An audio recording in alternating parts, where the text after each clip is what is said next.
When it comes to professional development, your CV or resume is the most critical document that you can create for yourself. It defines your growth trajectory. It defines whether you are going to get your dream job in your dream organization or not.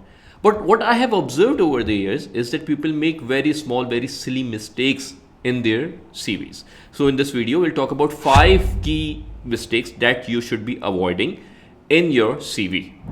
Hello everyone, I am Owais. I am a risk professional with more than 15 years of experience having clients in more than 17 countries. So let's dive in. Bismillah. So the first mistake people make is the length of the CV. What I have observed is that people having 5 years of experience have CV of length of about 3 pages. There are a lot of empty spaces. There are a lot of extra things that they should not be putting in there. So when it comes to length of your CV, if you are someone who is junior to mid-level experience, you should have a CV which should be one pager, not more than that. So if you have worked in 2-3 organizations over the past 5 to 7 years, you should make efforts to bring it down to one page. It requires efforts, it requires some formatting requirements, but you should be able to extract all the experience that you have and fit in one page. That means a lot. And if you are a senior professional, if you are an experienced professional who has an experience of about, let's say, 15 years, something like me, then the length can go up to 2 pages. So my current CV format is of 2 pages only. It should not go beyond that. If it goes beyond that, it means that you have not been able to streamline your experience or scrutinize your experience and tailor it as per the specific requirement of the job that you are applying. So make sure that you have the right length of your CV. It's very critical. The second thing is that no matter what is the length of your CV, if it's a 1 pager or a 2 pager, the first half page is of utmost criticality. So in today's world, most of the hiring managers view your CV in PDF form in their monitor. So they start with the top. And as per research, it has been discussed, it has been analyzed that most of the hiring managers view the CVs for a few seconds. So you have few seconds where you have to impress the recruiter. So what you have to do is in the first half, in first few lines, you have to make everything that makes you differentiate from the other candidates or which derives or explains why you are the best candidate for that particular job. For example, if the job mentions that you should have programming skills, you should mention your programming skills and all the projects that you have had in your previous organization in the first half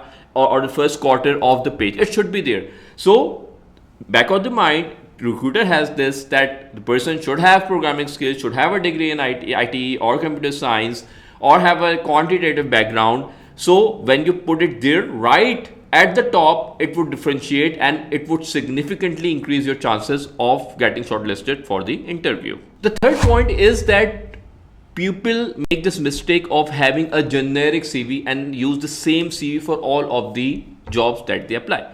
Now, the thing is that your CV should be customized based on the job requirement, based on the job that you're applying.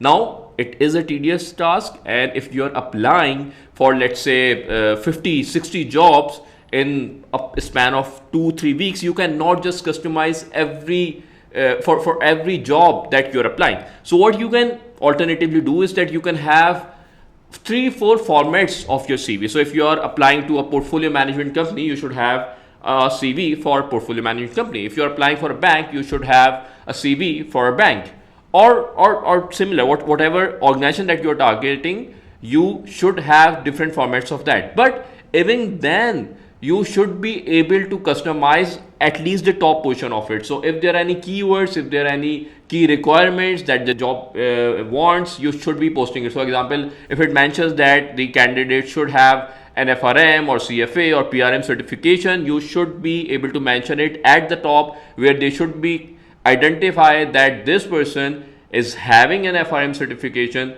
he has an experience of, let's say, 7-10 years, and he knows programming as well. So in first few seconds you would automatically be shortlisted for the interview. So be careful while applying and make sure that you customize your CV as much as you can.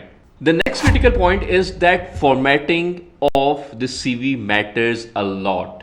If there is a spelling mistake, if there is a grammatical mistake, if the CV is not formatted well, it's a real off. It's considered to be a real off for the recruiter.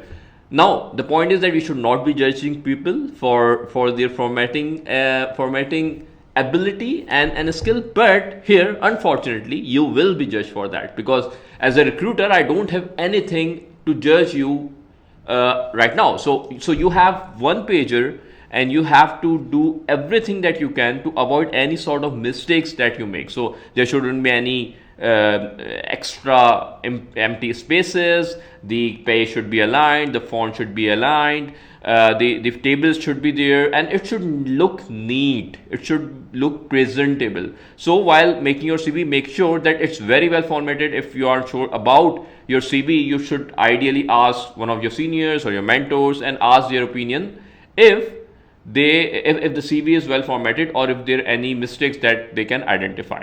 Now the last part is, which is related to your CV but goes beyond that, is the cover letter. I'll probably make a separate video for cover letter as well, but whenever you are attaching your CV and sending it via email, make sure that you write a few lines where you complement your CV and you highlight the areas that the job requirement is. So if the job requirement is about programming skills, mention the programming skills that you have. So you have worked on Python or SQL or whatever languages you have worked on, and write the major projects. Of course, keep it brief. Don't write essays in there. Keep it 100-150 words where recruiter can actually read it. So keep it very precise, very concise, and identify the pinpoint areas, the key critical areas, the key pain points that the job has, and try to answer that, and make sure that they consider you as someone who will be able to solve their problems. So these are the critical areas that we think should be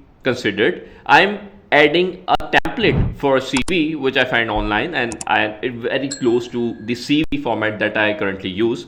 Please feel free to download it and feel free to add if I have left any mistakes that people avoid. See you in the next video.